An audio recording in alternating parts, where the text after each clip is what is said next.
Alright guys, so today I'm going to be making a full walk around video of how my rear mount turbo setup is. Basically showing everything from the intake side all the way down under the car. That's why it's jacked up to the back, so you guys have somewhat of an idea in case you guys decide to do it yourself.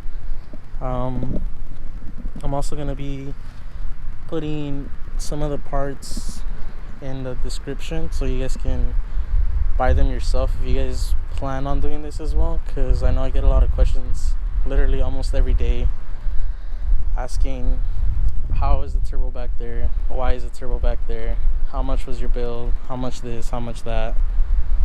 So this is basically to give you guys a rough estimate so you guys can see about how much it cost me. Keep in mind, my turbo is a specific turbo. If you get a different turbo, it'll be a different price, obviously, whether it's oiled, oilless, whatever. But for the most part, it'll be, I guess, like a ballpark range of how much you're going to be spending on your turbo build if you decide to do this as well. Alright, so to start off, the car does make 407 horsepower with 342 torque. It is tuned by Saul Nismonites, of course. The mods I did have to get in order to run E85 on it were 1200cc injectors, and I got those from Fuel Injector Connection, something like that. I believe they were like, I don't know, like 650 or 7. I got them through a friend.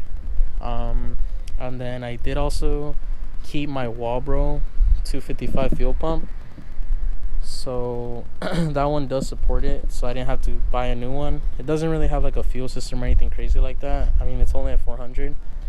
And then I also did have to buy an upgraded MAF sensor since it is a DE and it would have maxed out the OEM MAF. But so on the cold side, I have this 3.5 inch colder intake. It does go all the way down to the intercooler. The intercooler is a CX Racing intercooler. I forgot the measurements on it, but it is a pretty big intercooler compared to some that I've seen with the Turbonetics kit and stuff.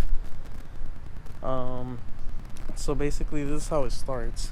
So you get this little U-shaped pipe right here, and then you get a 90 degree angle coupler going into the pipe right here, which is a 45 degree as well, because on the DE it has to go over the control arm and around it. So let me get under the car so I can show you guys exactly what I mean. Alright, so I'm under the car, like I told you guys. So the 45 degree angle goes over the control arm, then you get another 45 degree coupler, and then you bring it around basically this side over here, and then it goes over here around the R pipes, and you get another 45 degree, and you put it up above this brace right here. And then other than that, the piping is just literally straight all the way back. You guys can see it, it's a silver part, and it goes up to the turbo. Let me get over there real quick. Alright, so this is what I meant, all the way back to the turbo. And then right here is another 45 degree angle pipe going into the turbo itself. The turbo is an oilless water cooled comp turbo. It's a 6267. The turbo itself is about $2,000, and then whatever it comes out with tax. And then other than that, the rest is just literally a straight pipe. So the exhaust is that steel looking pipe. I got it custom made. I'll go ahead and tag who did it for me.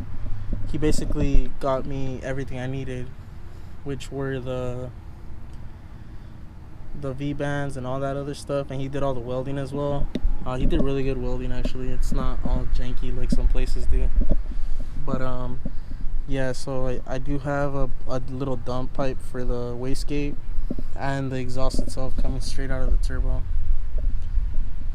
And then that's my wastegate right there. It's a tile rep, I believe. That's what we had used. I'm probably just gonna end up getting another wastegate just because. But other than that, that's basically it. It's a pretty simple turbo. It's not pretty hard to do. It's probably something you can do yourself in your own backyard. Keep in mind, depending on what turbo you get, like I said, you'll have to either get like an oil pump, oil lines and stuff like that. And then the wastegate, the hose for the wastegate literally extends all the way from the front. You can see it right here, sort of. But yeah, literally this follows the same thing as the piping does, and it comes all the way to the back. But other than that, like I said, it's a pretty easy turbo setup to do. A lot of people do it just because it's a little cheaper as well. But yeah, that's basically how it looks. The little dump pipe, the exhaust, it's a little dirty. I haven't washed my car, but yeah, it's pretty easy. I don't have any lines just because, like I said, it is oilless, and since it's out in the open, I don't need lines since it cools down on its own pretty quick. I had called Comp Turbo to ask them about it, and they said that I'd be able to get away with it just because the turbo itself is in the back. But yeah, other than that, that's pretty much, I guess, like the complicated part is just routing the piping. And then the hose, like I said, this is the hose that goes all the way to the back. Oh, excuse my broken coolant reservoir, but this hose goes all the way to the back. This hose goes into the manifold, and then this hose is for the one for the boost gauge. Goes right here, then to the sensor, and then it goes inside the car. I did buy 4 different gauges, which were the AFR, the boost gauge, oil pressure, and oil temp. That's what I have. I've seen other people get different ones, but those are the ones I decided to get. Let me show you guys ours. Alright, so that's my AFR gauge. That's a Innovate AFR gauge. The AEM one that I had literally gave out, I don't know, like 30 seconds into having it, it stopped reading. This one I believe is giving out as well. It stops reading here and there, so I had to get a new sensor. But AEM was back ordered on sensor, so I just didn't even bother. Just bought a new gauge. That's my boost gauge, AEM, oil temp, AEM as well, and then oil pressure, also AEM. But the turbo itself, like I said, is pretty cheap. I probably spent, I don't know, maybe like about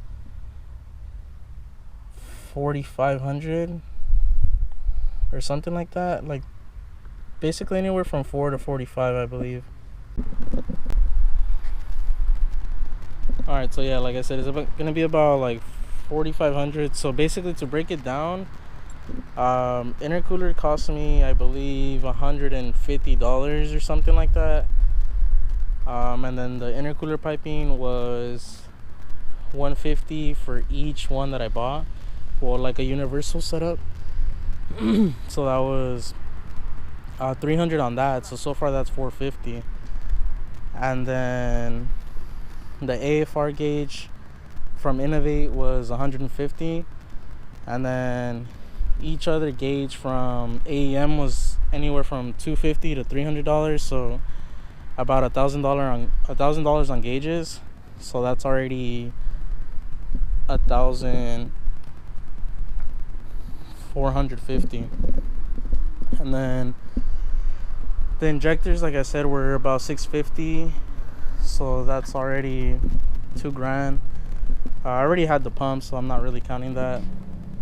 And then also the turbo itself was, like I said, $2,000 plus tax. That's what it cost.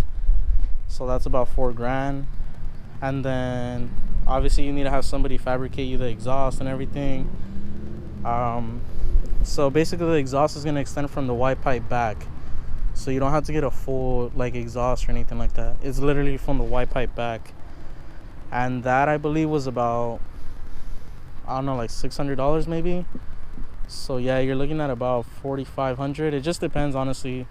The guy that did my exhaust, well, he does really good work. Like I said, he's also mobile, so he went out to my friend's house where it was getting installed, and he did it there. So that actually helped out too, because we didn't have to drive the car like that or anything. It was just, it sat there until it was done. But other than that, yeah, so you're looking at about $4,500, I want to say.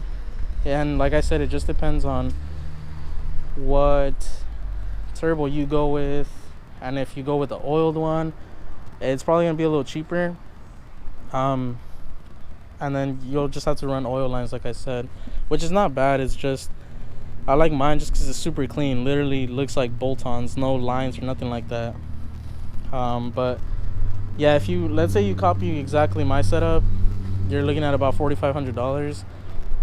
Installing it yourself and then also having somebody do the whole welding stuff might be a little less, might be a little more. I don't know what everybody charges as far as exhaust work goes, but yeah, like $4,500 is probably roughly what you're looking at for something like this.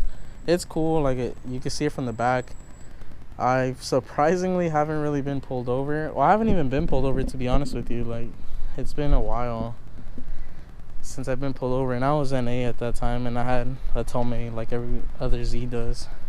But what's it called? Yeah, so you're looking at $4,500 for the turbo, installing everything yourself, but obviously having somebody else do the exhaust work for you, so that's gonna just bring you a little more. And then whatever the tune cost, or maybe you decide to go with bigger injectors or different type of injectors, I don't know, it just depends on you. And then, like I said, the tune, I don't know prices as far as tuners go, so you'd have to find out from your tuner that you're gonna go to. And then other than that, yeah, just for the turbo itself, like I said, it's $4,500 roughly, give or take. And yeah, that's basically, it's a pretty easy turbo to set up. Now that I look at it, I probably could have just done it myself. But I did have somebody else install it for me, because at the time I didn't think I was gonna have any time to do it because I worked. But then this whole COVID thing got worse, and then I got basically laid off. So then I was like, oh, I should have just done it myself, but it doesn't matter. Car runs perfect, actually. It's been tuned like this for, I think, a few months now.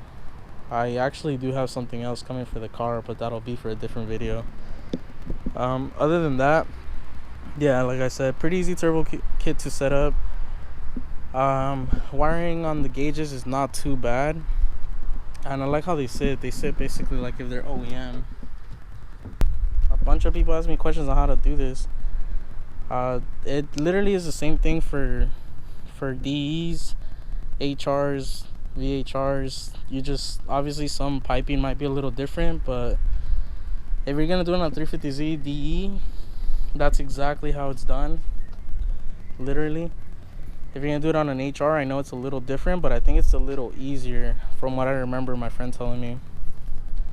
VHR, I'm not too sure, but like I said, it's pretty simple, easy to figure out. Honestly, it's not even a lot of work. You can just do it yourself at home. You can figure it out, or you can just take it to an exhaust shop, have somebody modify you literally every single thing, all the piping, if you really want to. But there's no point in that, honestly. And yeah, but that's it. This is my rear mount setup. Hopefully there's a little bit more boosted VQs out there now. Well, thanks for watching, guys.